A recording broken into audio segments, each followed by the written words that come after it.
मायावी घोड़ा। एक जंगल था।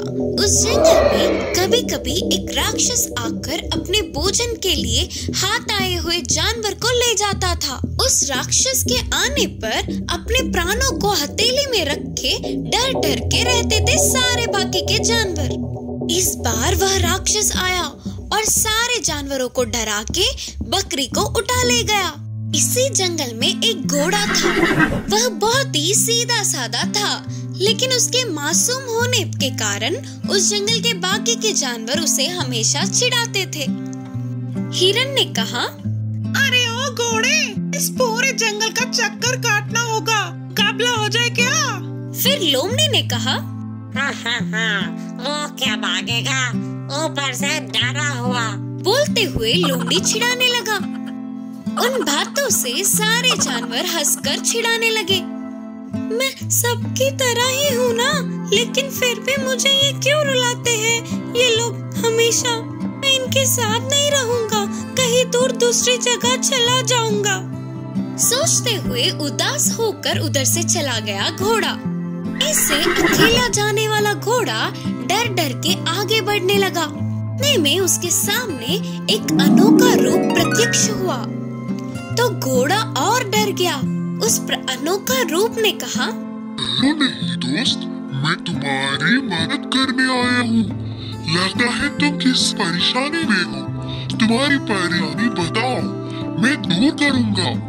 ऐसे उसके इतने अच्छे से बात करने पर घोड़े को बहुत हिम्मत मिली और उसने अपनी सारी परेशानियों को बताया। फिर उस अनोखे रूप ने कहा, तुम्हें देखकर मुझे बहुत दया आ रही है। ठीक है, कोई बात नहीं, मैं तुम्हें मायावी घोड़ा में बदल दूंगा। उससे तुम तेजी से भाग सकोगे, किसी से भी जीत सकते हो। बोलकर उसे मायावी घोड़े में बदल दिया। वह बहुत शक्तिशाली बनने पर घोड़ा बहुत खुश हुआ और तेजी से भागते हुए अपने लोगों के पास आया। क्यों रे, फिर वापस आ गया? मुकाबले करने के लिए तैयार हो क्या? इसके कारनामों को देख लगता है कि ये किसी न किसी दिन मरेगा ही। उनके साथ ही बाकी के सारे जानवर भी घोड़े को चिढ़ाते हुए हंसने लगे।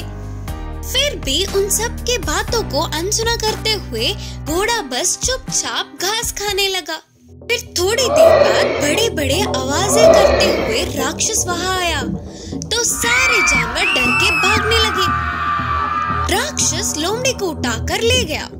इस बार राक्षस के पीछे ही घोड़ा तेजी से भागने लगा।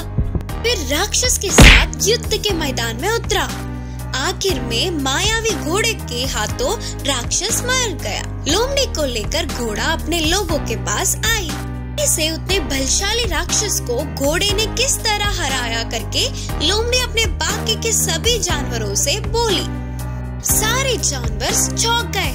फिर घोड़े ने कहा, हमारे बल जानने के लिए हम आपस में मुकाबला करना नहीं, बल्कि हमारे दुश्मन से जीतना काफी है। तब सारे जानवरों ने घोड़े को चिढ़ाने के लिए क्षमा मांगा। उस राक्षस से पीछा छूटने पर सारे जानवर खुशी से घोड़े को अपना नेता बनाया।